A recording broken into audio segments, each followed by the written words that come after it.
बिस्मिल्लाहिर्रहमानिर्रहीम। देखिए माशाल्लाह हमारी रमज़ान स्पेशल आलू की टिक्कियाँ बहुत ही ज़बरदस्त तैयार हुई हैं। माशाल्लाह बहुत ही अच्छी खुशबू आ रही है। आप इसको पिज़्ज़ा सॉस, पुदीने और धनिया की चटनी के साथ भी इसको खा सकते हैं। बिस्मिल्लाहिर्रहमानिर्रहीम। अस्सलाम वालेकुम। अल्लाह फूड सीक्रेट में खुशामदीद। आज हम बना रहे हैं आलू की टिक्कियाँ। बनाना बहुत ही आसान है। इसके लिए हमने 1 किलो आलू लिए हैं। इनको हमने 90% उबाल लिया था। अब इनको कद्दूकस कर लेंगे। बिस्मिल्लाहिर्रहमानिर्रहीम। आलूओं को हमने अच्छी तरह से कद्दूकस कर लिया है। बिस्मिल्लाहिर्रहमानिर्रहीम। अब इसमें चावलों का आटा डाल लेंगे 3 से 4 चम्मच। कुटी हुई लाल मिर्च डाल लेंगे। नमक डाल लेंगे। काली मिर्च पाउडर डाल लेंगे। अदरक और लहसुन का पाउडर डाल लेंगे। गरम मसाला डाल लेंगे। धनिया पाउडर डाल लेंगे। प्याज डाल लेंगे, एक अदद चॉप किया हुआ।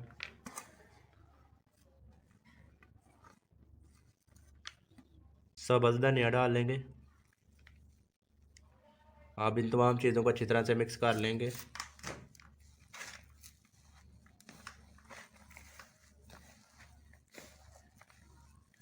बिस्मिल्लाहिर्रहमानिर्रहीम। तमाम चीज़ें हमारी अच्छी तरह से मिक्स हो गई हैं। बैटर हमारा तैयार हो गया है। अब एक बाउल में हमने बेसन लिया है, इसमें थोड़ा पानी डाल लेंगे। इसको अच्छी तरह से मिक्स कर लेंगे।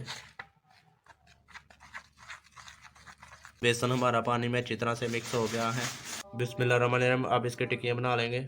सबसे पहले हाथ को पानी लगा लेंगे। इस तरह आपने बैटर पकड़ना है।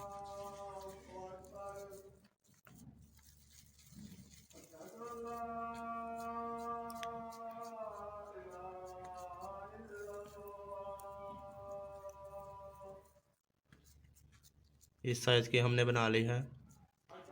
आप अपनी मर्ज़ी से छोटी या बड़ी कर सकते हैं। इसी तरह दूसरे भी बना लेंगे। बिस्मिल्लाहिर्रहमानिर्रहीम। इस तरह हमने तमाम टिक्कियाँ बना ली हैं।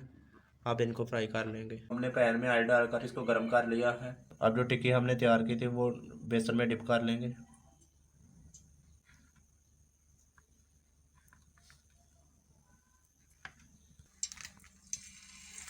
इस तरह पैन में डाल लेंगे।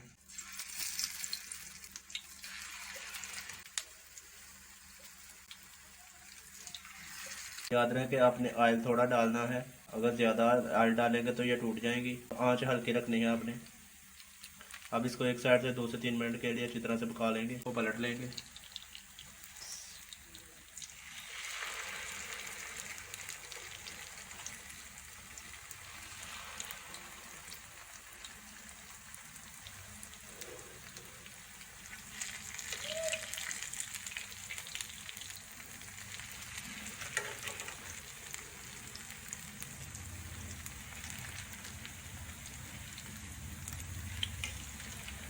अब दूसरी साइड को 2 मिनट के लिए अच्छी तरह से पका लेंगे। टिक्कियों को दोनों साइड से पकाने के बाद टिक्कियाँ हमारी तैयार हो गई हैं। अब इनको बाहर निकाल लेंगे।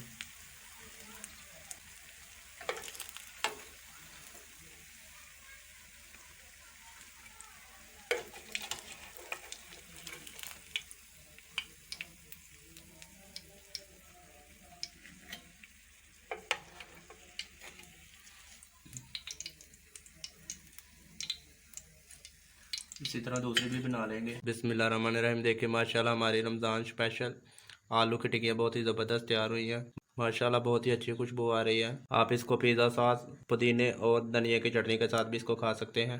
अगर आपको आज की मेरी रेसिपी पसंद आए तो वीडियो को लाइक करें, शेयर करें और चैनल को सब्सक्राइब करें और बेल बटन को प्रेस कर दिया करें और एक प्यारा सा कमेंट कर दिया करें। Thanks for watching. अल्लाह।